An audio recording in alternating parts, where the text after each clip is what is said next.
Well, good morning. I am happy to be here with you today, and I'm really looking forward to a conversation that brings you peace. Today is about peace.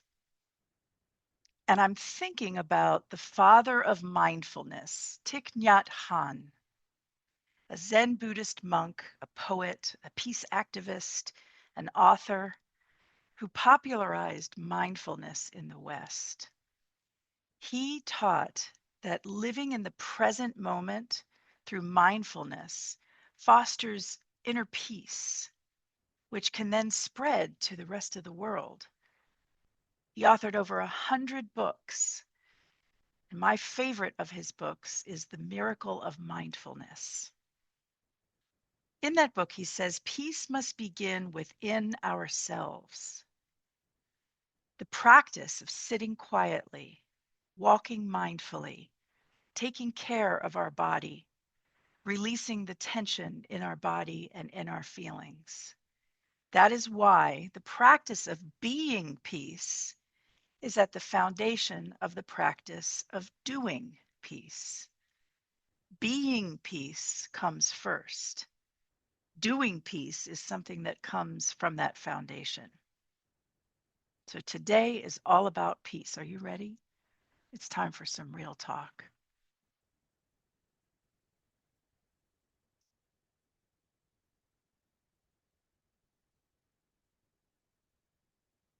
Now,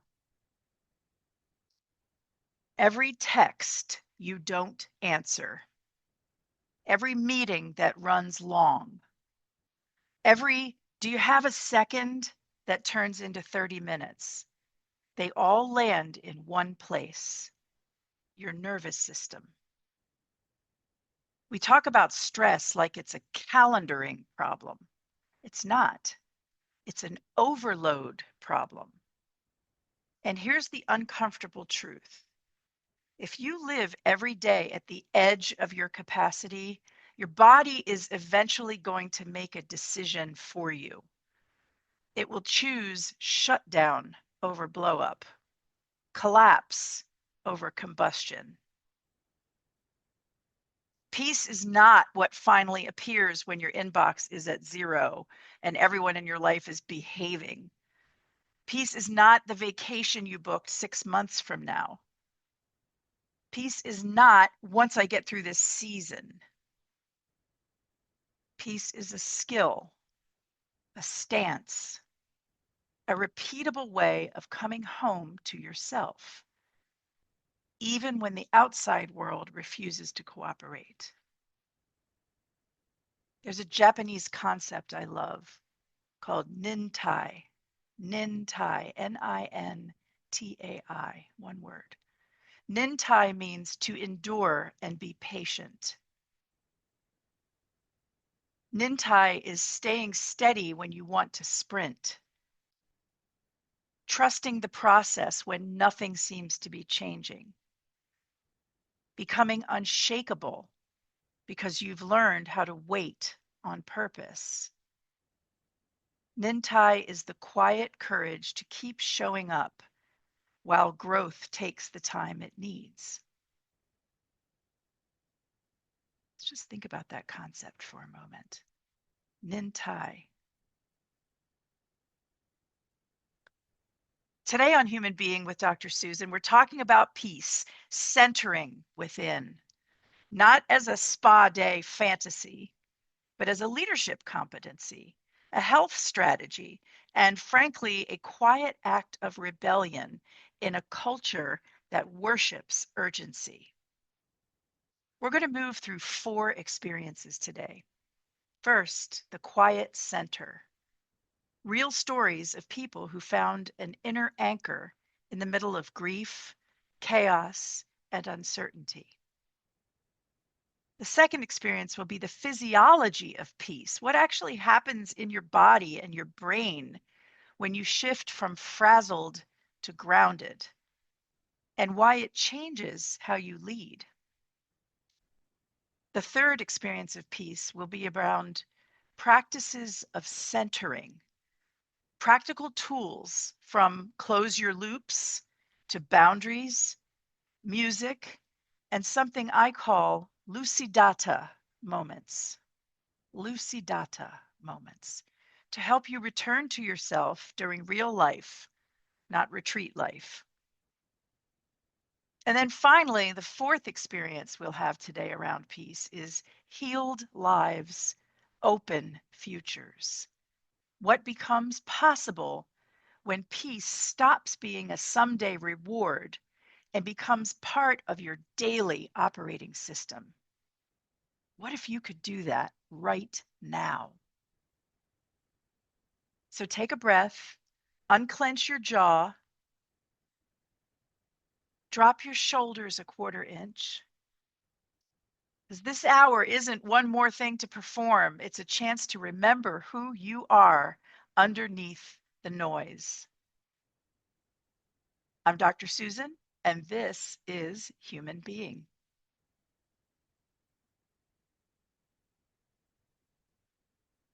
The quiet center, stories that find us. Peace is not the absence of storms.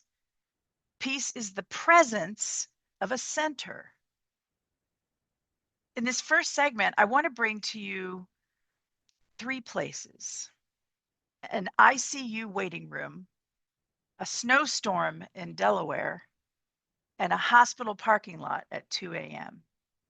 Different spaces, same invitation. Come back to yourself. These stories are the emotional blueprint for our hour, and they're here to remind us that peace is not an accident, it's a choice you repeat often when you least feel like you have that choice. The intensive care unit waiting room heartbeat. If you've ever sat in an ICU waiting room, you know that particular silence there. It's not empty silence, it's loaded silence. You hear monitors from down the hall, voices at the nurse's station, the squeak of sneakers, the crinkle of vending machine snacks nobody tastes. A mom is scrolling on her phone, not because she cares what's on it, but because the motion keeps her hands from shaking. A resident paces past, running labs and worst case scenarios in their head, getting ready to walk into another room where families will look at them like they are the entire universe. In a corner chair, a father sits very still, eyes closed, hands resting, palms open, on his knees. No phone, no earbuds.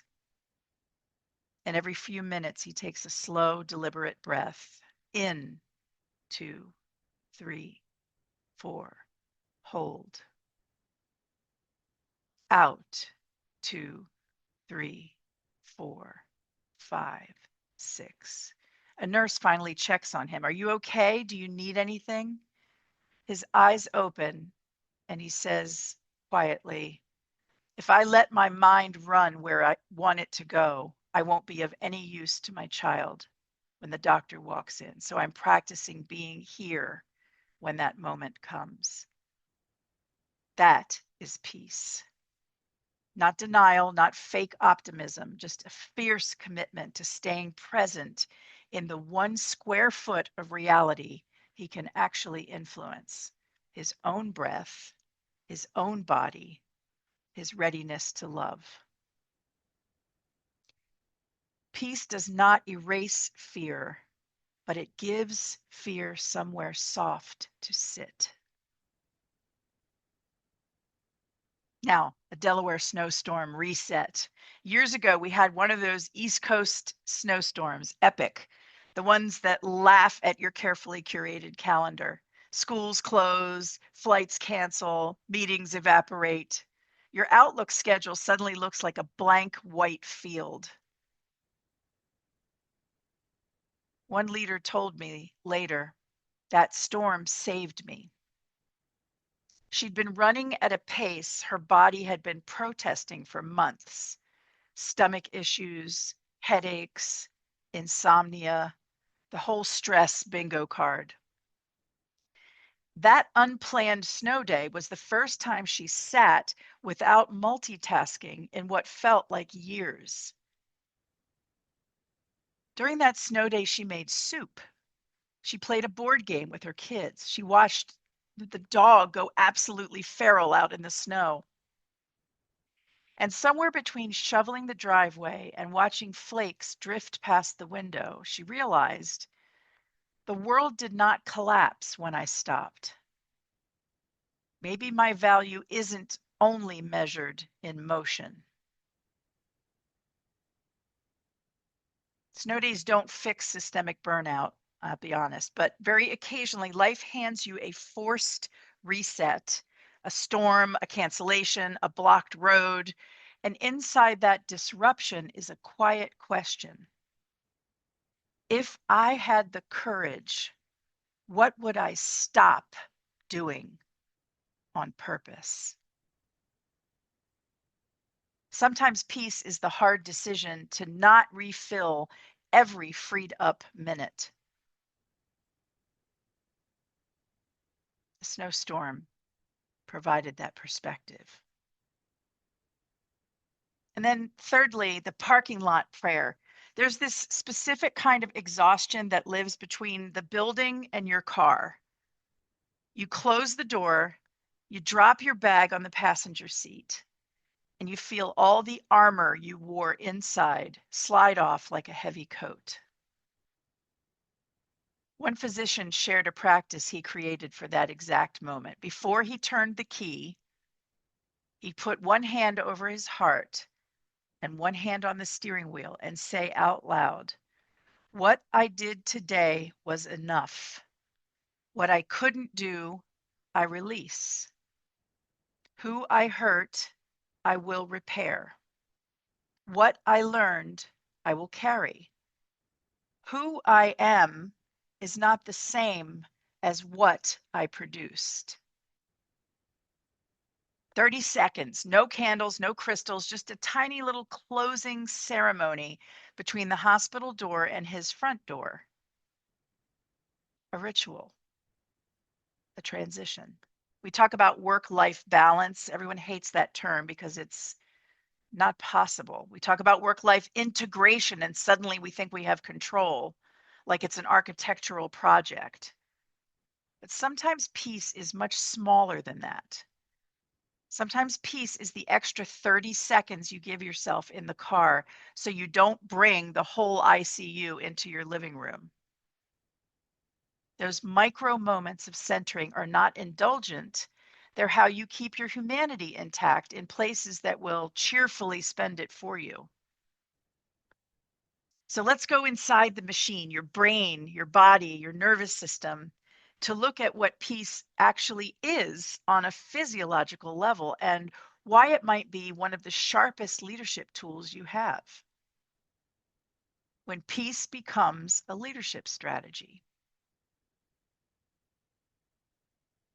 I remember learning in graduate school this concept of activation, and it just blew my mind. Your body doesn't know the difference between being chased by a tiger and being chased by 247 unread emails, plus a calendar with no white space. Threat is threat.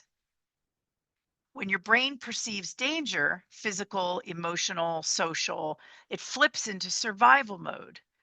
Heart rate spikes, breathing gets shallow, muscles tense, vision narrows.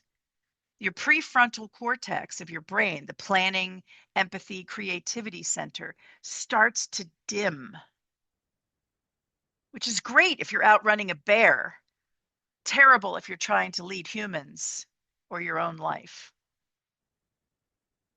Peace is not the opposite of performance. Peace is the precondition for wise performance. Let's hit three mechanisms. Mechanism number one, regulation, your window of tolerance. Psychologists talk about a window of tolerance, which is that zone where your nervous system is alert but not overwhelmed, engaged but not flooded. Outside the window, you either ramp up anxiety, irritability, anger, or shut down, numbness, disconnect, collapse. When you leave that window of tolerance. A peaceful leader is not a sleepy leader. A peaceful leader is a regulated leader. When you're regulated, your thinking stays flexible. You hear nuance instead of just threat. And you can actually notice the human being in front of you instead of triaging only the task. You can train this. Every time you breathe, ground your body and stay in the room during discomfort instead of escaping or exploding. And you'll widen your window. The second mechanism of peace is perspective, from emergency to important. Live in chronic urgency long enough and everything feels like an emergency. The email, the request, the bump in the schedule, the look from your boss, it all hits your system as danger. Peace gives you back a hierarchy. You can start to see and distinguish. This is truly urgent. This is stressful but solvable. And this is annoying and not worth my entire nervous system. I remember a time in the past when I would have responded to this, but I'm going to choose to move right by it like a feather in the wind. That shift from everything is on fire to this is important, that can wait, is where your best decisions get made. Peace is sold like it's something you earn after everything is done at the end of a long, arduous day, after the inbox is empty, after the to-do list behaves, after life finally cooperates, after the kids fall asleep. But that day never comes. So peace isn't the absence of demand, it's the presence of discernment. And one of the fastest ways to lose peace, especially for busy minds or ADHD brains, over-functioning humans, is treating everything like it belongs in the same mental bucket. So today I'm going to give you two tools that work beautifully together. First is something I call the peace framework. And the second is a simple prioritization lens called basket A, B, and C. Let's start with peace and why I came up with this. First, let me tell you what it is. Peace, P-E-A-C-E, P, pause. Install that button in your brain before reacting, before deciding, before piling on one more thing. Pause. This is not procrastination, it's leadership, because when you pause, you create enough space to choose what actually matters. P, pause. E is engage your senses. Engage your senses. Ground yourself in the exact moment you're in right now. Notice your feet, your breathing, the room, the texture of your sweater. When your nervous system settles, your thinking gets clearer, and clarity is the gateway to peace. E, engage your senses. A, assess. Now, this is where these baskets come in. I learned this when I was studying children with attention deficit disorder and how parents can help children recognize what is urgent and important and what isn't. So basket A is something that's urgent and important. These are things that truly need attention right now. Health, safety, a deadline with real consequences. Basket B is also important, but it's not urgent. Basket B, important, but not urgent. These things matter, but they don't need your nervous system on fire. These are planning items, growth conversations, long-term work. And then basket C is neither urgent nor important. Stephen Covey would be proud. And here's the radical idea. Some things don't need to be done at all. And peace arrives the moment you stop treating basket C like basket A. So pause, engage your senses, and assess. Next is C, center your vision. Now that you've sorted the baskets, is this a basket A, basket B, basket C? Ask yourself, how do I want to show up with what's in basket A? What kind of leader, parent, partner, friend, coworker, or human do I want to be right now?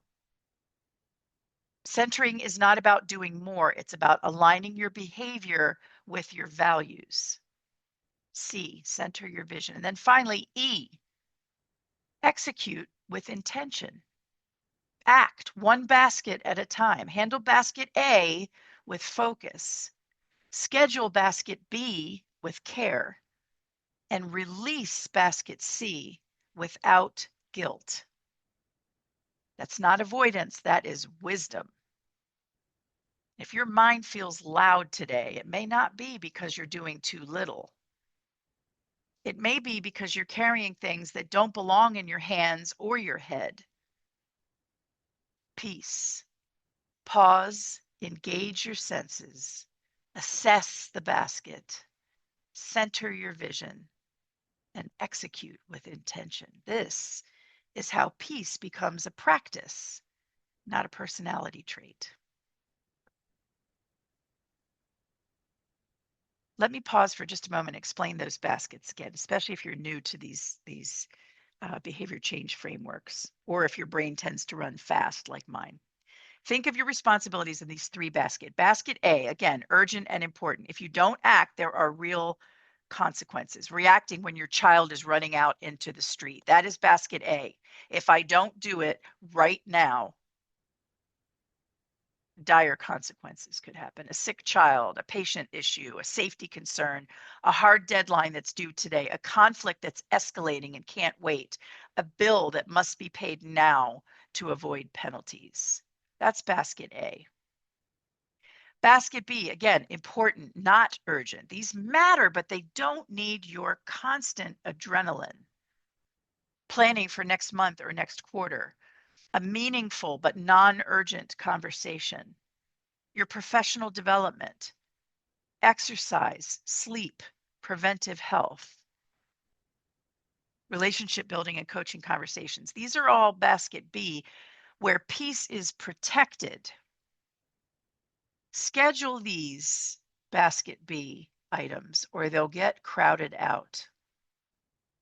And then basket C examples. These are the energy drainers that don't deliver value, like rereading an email you've already understood, arguing with someone in your head, doom scrolling, rage leisure after work, which is coming home and saying, by gosh, I gave to everybody else today. I'm going to watch every episode of Vanderpump Rules. Basket C is perfecting something that's good enough. How much time have you wasted obsessing to perfect something that's good enough? These are tasks you keep doing out of habit, guilt, or people pleasing. My dear friend Matthew created a program on habit, how to understand it, how to recognize when you're in it, and then how to consider making changes that benefit you. Peace shows up the moment you set down the basket C items that are optional and don't command your cortisol.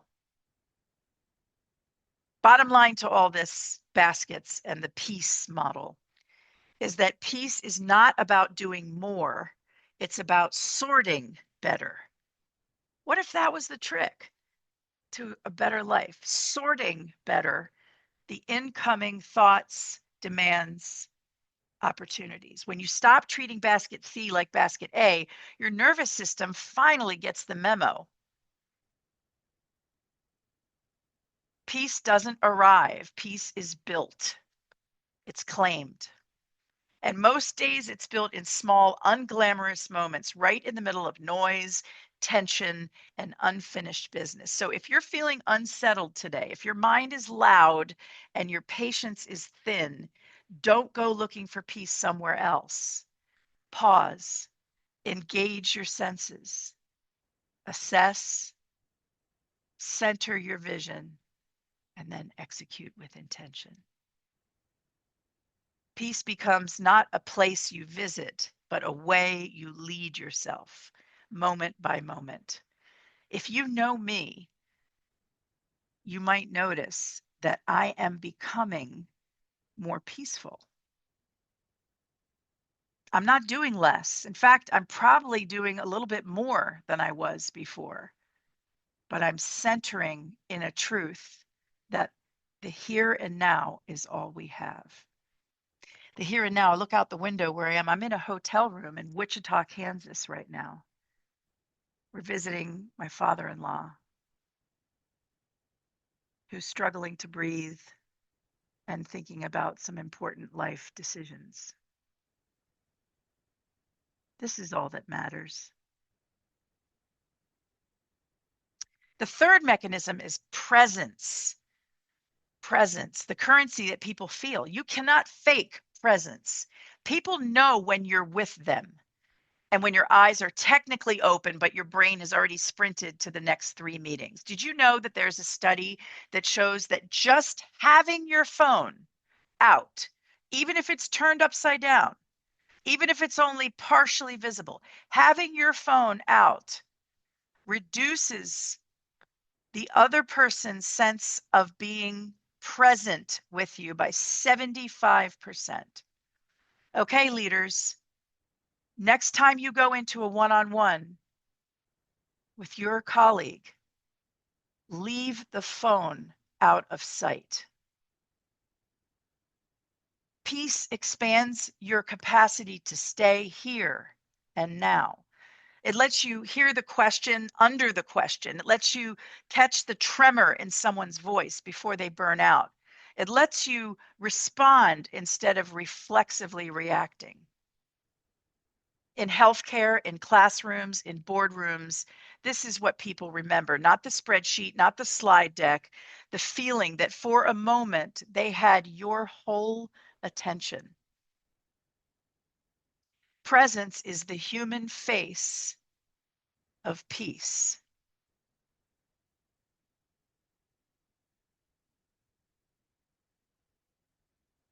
When inner peace changes outer outcomes. A COO that I worked with started silently counting to 7 before answering hard questions.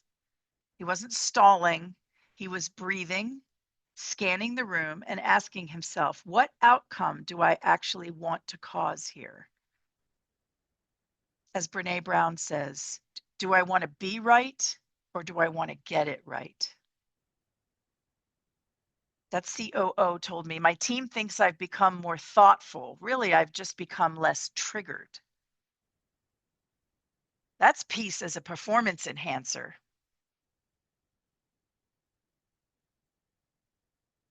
I worked with a charge nurse who developed a habit of consciously lowering her shoulders and dropping her voice a little before entering tense rooms. She noticed that when she was centered, families cried more freely, doctors communicated more clearly, and conflicts de-escalated faster. Her peace is contagious, and so is panic. You're always broadcasting to one another. I'm broadcasting to you right now. And the tone and quality of my voice, not just the content, but the energy is contagious. So let's talk about some concrete practices you can build into your day, from Japanese patience to closing mental loops to what happens in families that mistake silence for peace, to that old hymn that says, let there be peace on earth, finish it, and let it begin with me. Because, spoiler alert, peace really does begin inside. Practices of centering, how to build peace into your day. Peace isn't personality, peace is practice. We're going to walk through 4 peace buckets: body practices, story practices, boundary practices, and system practices. Are you ready? Drop those shoulders. Body practices, because your mind rides in a body. Your body is a vehicle carrying around your mind. Story practices, because your inner narrative can inflame you or steady you. Boundary practices, because chronic overcommitment will bankrupt any nervous system. You know who you are. And system practices, because sometimes you don't need more willpower, you need a better design. And along the way, I want to bring in a few concepts: nintai, lucidata, close your loops, and what healthy peace looks like compared to false peace in dysfunctional families. Let's get going with body practices. Roll your neck around just once. Let your ear rest toward your left shoulder for a moment. And then roll downward and let your right ear, rest on your right shoulder for a moment. You feel that? You can't think your way out of a dysregulated nervous system. You have to involve your body. That might be the most penetrating truth of the 21st century that I've experienced. The importance of engaging your body to regulate your nervous system. We practiced the 4-6 breath earlier. 4 deep breath, 4 counts in, hold, 6 counts out, hold. In for 4, out for 6. Longer exhales than inhales tell your body you're safe enough to power down a notch. Another technique is the 5-4-3-2-1 grounding scan. Try this with yourself, your kids, your neighbor. When you feel anxious, notice 5 things you can see. Look around you right now. 5 things you can see. 4 things you can touch. 3 things you can hear. 2 things you can smell. And 1 thing you can taste or are grateful for.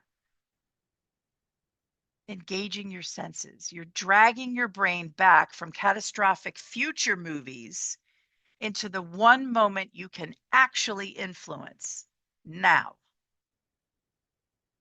5-4-3-2-1. 5 things I can see, 5 things I can touch, 4 things I can touch, 3 things I can hear, 2 things I can smell, and 1 thing I can taste or am grateful for.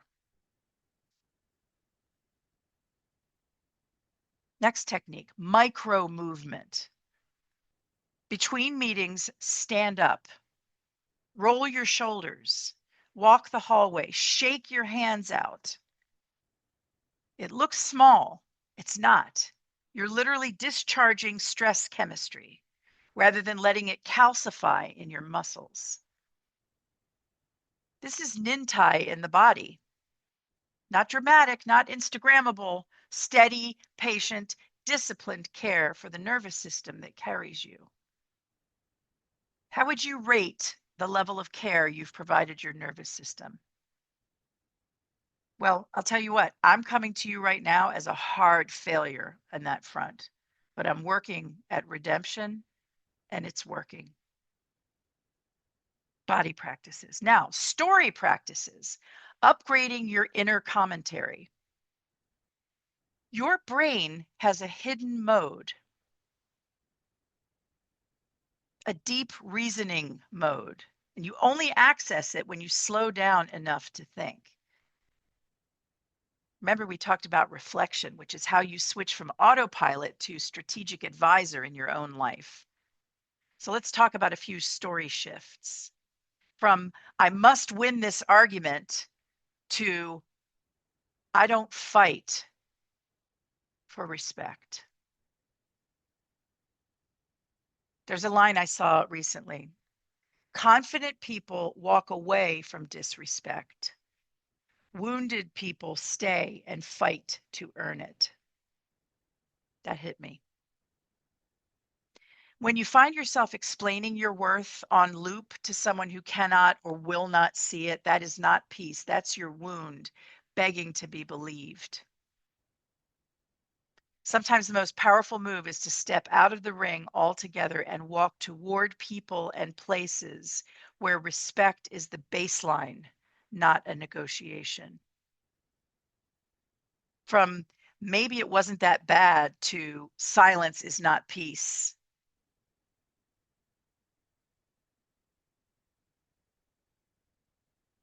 Another post that I read said, this one broke me, and went on to describe families that don't resolve conflict, they bury it. In those systems, pain is swept under a rug. Accountability is called attacking. So you learn to stay silent just to keep the so-called peace. That is not peace. That is survival. Real peace does not require you to lie about what happened. Healing begins the minute you stop confusing pretending with love. There's a made up word that I'm really digging it. And it came to me in a moment when I was sitting bedside with someone who was in late stages of dementia and had a moment of lucidity. It was a beautiful moment, kind of back, if you will, from that distant place. Lucidata, the soft click of understanding after confusion. The moment when the fog in your mind lifts just enough and something finally makes sense. Peace is full of lucidata moments. You realize, oh, this isn't about me being broken. This is about the system I grew up in. Or this relationship only works when I abandon myself. That's not love. Or I'm not lazy. I'm exhausted from living in crisis mode. These small flashes of clarity are invitations. Don't rush past them. Write them down. Honor them. They're your brain in high level thinking mode, finally seeing the pattern.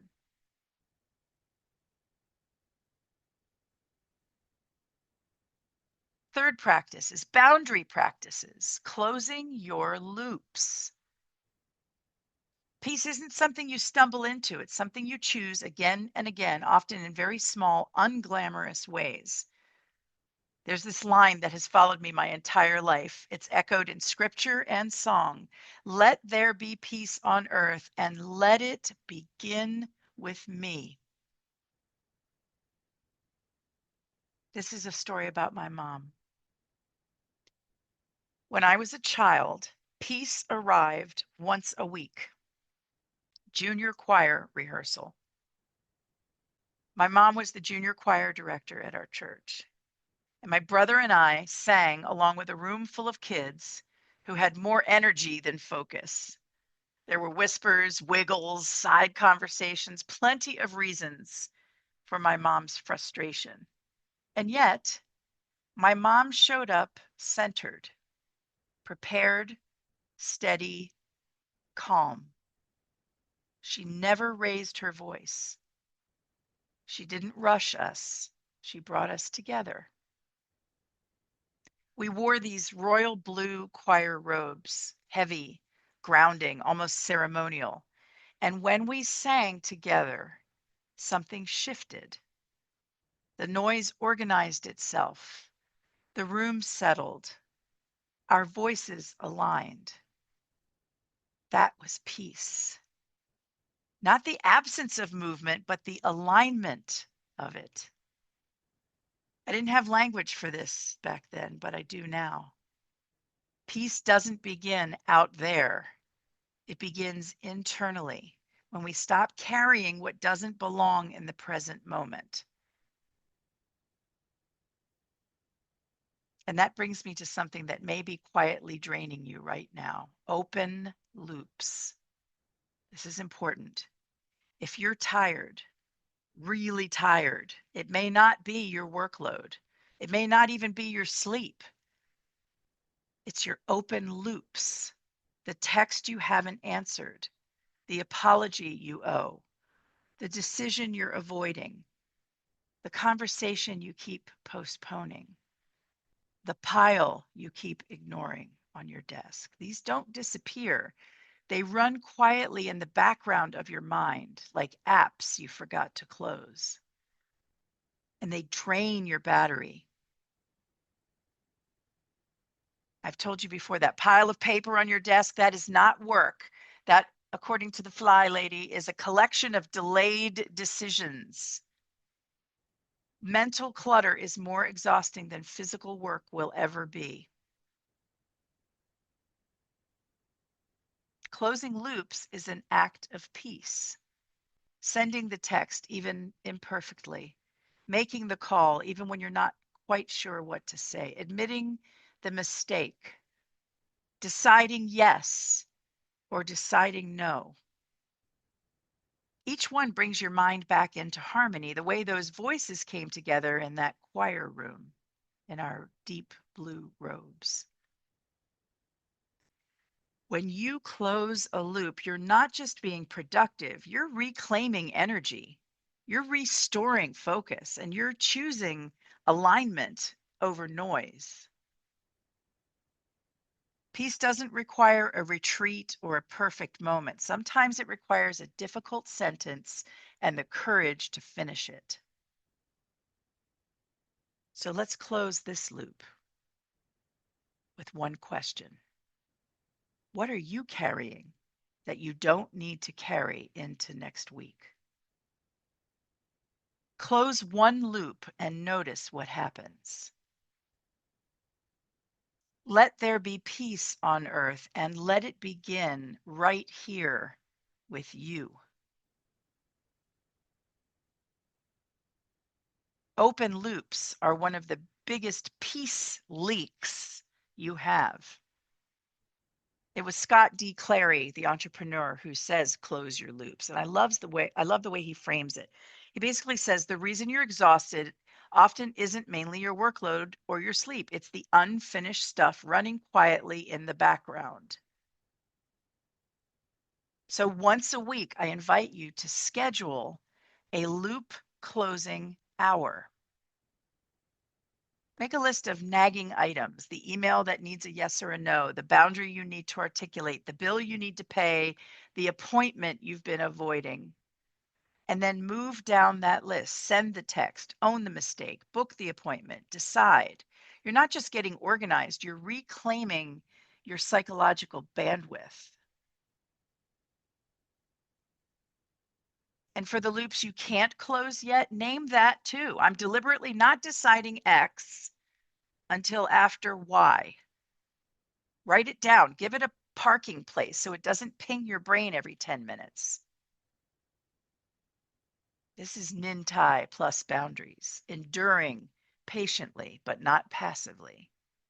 You're choosing what deserves space in your head. Boundary practices, the third one. Now the fourth practice, system practices. From people problem to design problem.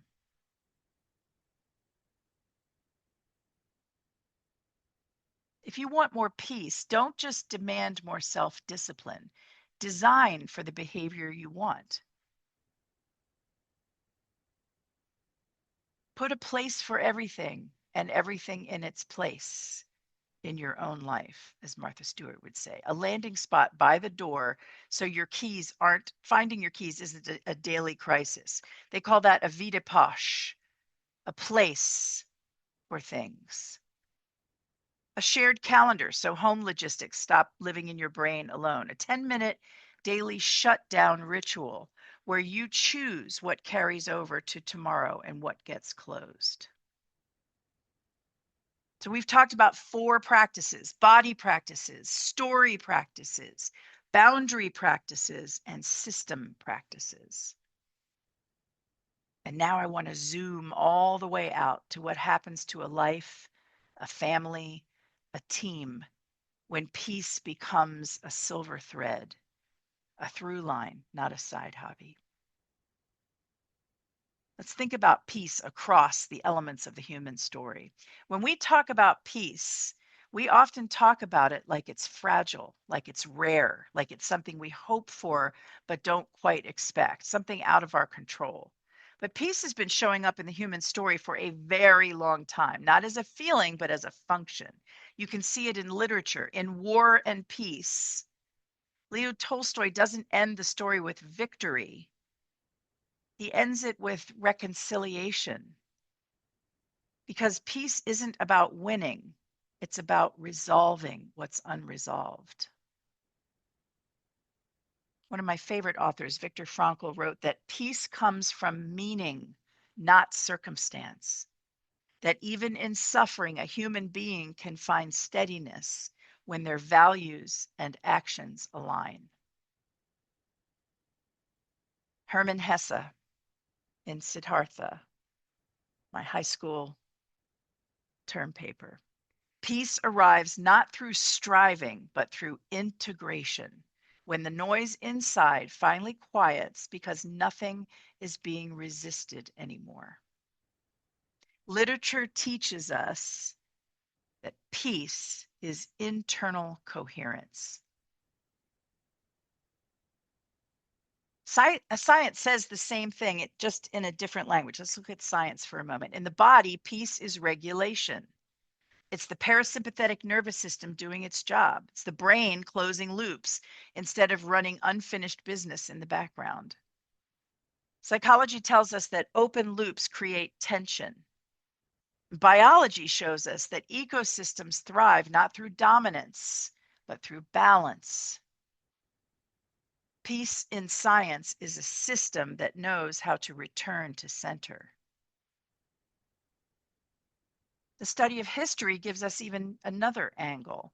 The longest periods of peace didn't come from good intentions alone. Those periods of peace in the world came from structure. The Pax Romana relied on shared roads, laws, and expectations. The Treaty of Westphalia brought peace through clarity and boundaries. And after World War II, Europe stabilized not through speeches, but through economic interdependence. History reminds us that peace lasts when agreements are clear. The study of law makes this even more explicit. The rule of law exists so conflict doesn't spiral. Contracts close loops. Restorative justice repairs what was broken so people can move forward. Legal peace isn't about perfection, it's about predictability and repair. Even the study of music understands this. Harmony doesn't eliminate difference, it organizes it. Dissonance isn't the enemy, it just needs resolution. Right, Judy? My aunt, my musician guru. Peace isn't silence, it's resolved sound across literature, science, history, across law, leadership, and art. The message is the same. Peace is what happens when systems align, when loose ends are tied, and when energy stops leaking. Which brings it back to us. Peace doesn't begin in the world. It begins with a decision, a conversation, a closed loop, an inner connection. Let's think about peace in popular culture for a moment. This is where peace gets casual, man, portable, almost throwaway. Peace out. Peace, man. Two fingers raised, conversation over. At first glance, it sounds dismissive, like peace is just a sign off, a way to exit without friction. But look a little closer. When someone says peace out, what they're really saying is this moment is closing and I'm stepping away. I'm choosing disengagement to close a loop. That's not apathy, that's boundary setting. The peace sign, born from anti war movements and civil rights protests, was never about pretending everything was fine. It was a public refusal to participate in violence, a visible commitment to non harm. Even in slang, peace has always meant I'm opting out of chaos.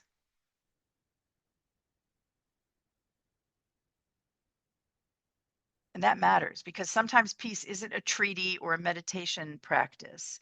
Sometimes it's knowing when to leave the room, when to stop the argument, when to close the app, when to say nothing and mean it. Peace, man, isn't about indifference. It's about choosing harmony over heat.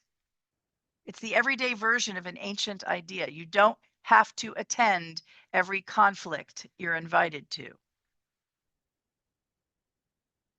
Peace shows up in high philosophy and sacred texts, but it also shows up the way we exit conversations, the way we signal no harm, no foul, the way we choose to disengage without disappearing. Peace is a choice that is often made quietly. Let there be peace on earth and let it begin with you.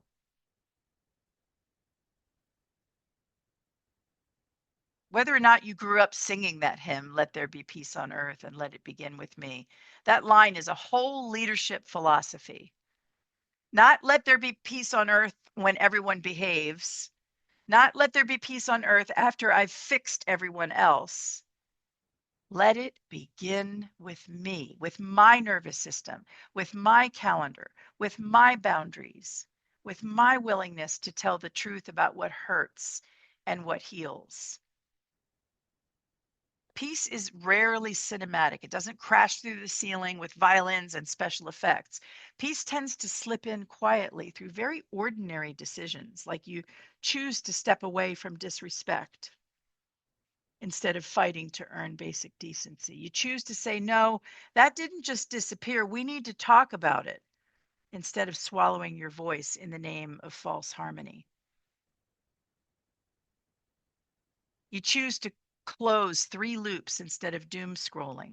You choose a lucidata moment. Oh, that's what's really going on over another week of confusion.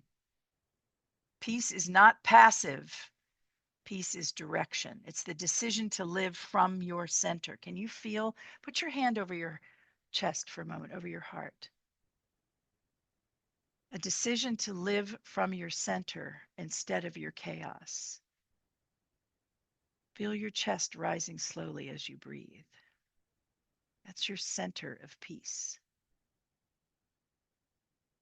Think back to Margaret Mead's healed femur as that early sign of civilization. A healed femur meant someone stayed, someone slowed down, someone said, your life matters enough for me to rearrange mine. When you choose peace, you become that someone for yourself and for the people you lead and love. You become the person in the room whose nervous system says, we're not going to shatter, we are going to breathe. We are going to think. We are going to care. Your peace doesn't guarantee perfect outcomes. It doesn't mean that story turns out the way you wanted, but it does mean something braver. It keeps you available for wisdom, for compassion, for creative solutions, for the honest conversation that heals instead of harms, for the decision you won't regret 5 years from now. Wherever this finds you today, if your mind feels like a crowded room, if your chest is tight from carrying too much for too long, if you've been living on caffeine and adrenaline and calling it normal, hear this. It's not too late to build a kinder way of being with yourself. Peace is not a prize for perfect people, it's the pathway for tired ones. Every time you hold your hand over your heart and take a centering breath, instead of sending that reactive email, every time you set a boundary instead of marinating in resentment, every time you show up fully for one human being instead of being half present for 10 with your phone face up on the table, you're quietly rewiring your brain, reteaching your body what safety can feel like. Healed femurs, healed nervous systems, healed conversations, healed patterns. None of it happens overnight. All of it happens one choice at a time. So, as we close, I want you to imagine this next week as your own living version of that hymn. Let there be peace in this meeting, and let it begin with my breathing. Let there be peace in this family, and let it begin with my honesty. Let there be peace in this body, and let it begin with my rest. Let there be peace in this life, and let it begin with the way I speak to myself when nobody else can hear. You don't have to control the whole earth. You don't have to fix your whole history. You just have to begin again and again, right where you are. I can't control everything. I can always return to myself. That's your mantra. I can't control everything, but I can always return to myself. I've recently reconnected, actually connected pretty much for the first time with my cousin, Jackie. She's amazing. Every single morning, she sends me a text. She does this for all her loved ones. Every single morning, she starts their day and hers with a text. Sometimes it's a fun little quip or a quote or a cute picture of cats or dogs or Winnie the Pooh. Sometimes it's a cartoon. Sometimes it's a did you know about this bird song or that butterflies practice. Today, of all days, Jackie couldn't have known that today was about peace for me, but she sent me this and I'm going to read it to you. I am healing, not failing. My body is not my enemy. It's asking for my care. I give myself grace, not guilt. I don't need to prove anything by pushing through pain. Rest is not weakness. It's part of the strength it takes to recover. Today, I will move gently, breathe deeply, and honor what I can do.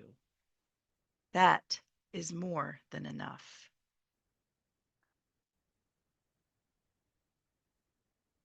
That's from the Minds Journal and my cousin Jackie in New Jersey. What's your mantra for peace? What are the sights, the sounds, the feels, the fragrances, the feelings that bring you peace? And how can you incorporate practices of peace in your life?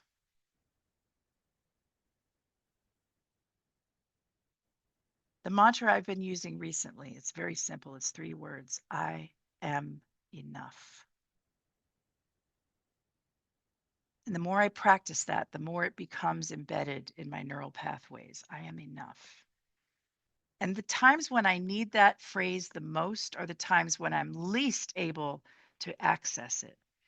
So I'm storing up goods for the long winter, storing up emotional wherewithal with I am enough. And now it's your turn. Take this week. Let there be peace on earth, and let it begin with you. I'm Dr. Susan, and this is Human Being.